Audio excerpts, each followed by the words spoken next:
Hey everyone, welcome back to the channel. In today's video, I'm going to show you how to change region on TikTok account. So first of all, just open the TikTok application in your mobile and then go to your profile in the bottom right corner.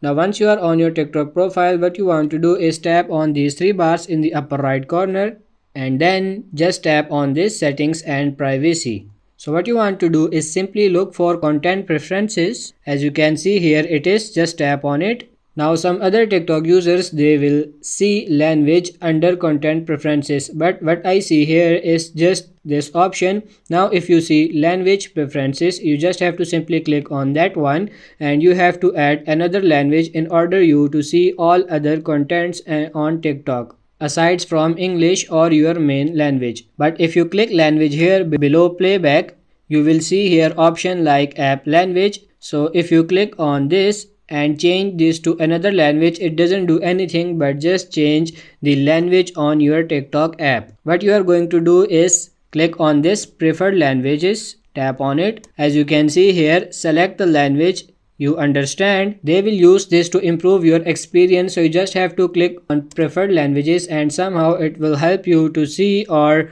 watch the videos with these languages. So this will help them customize your viewing experience. So all you have to do is tap this one. Never mind the app language, you can use your main language to understand the language on your TikTok. So just remember, click on language and click on this preferred languages. Now you can't see any option that says change region or change country. It's not possible here on TikTok. Maybe in the future but not now. So all you can do for the meantime for this time is to look for preferred languages and select the languages you want to see the content. So that's pretty much it for this video. I hope this video was helpful. If it is, like it and subscribe to the channel. Thank you.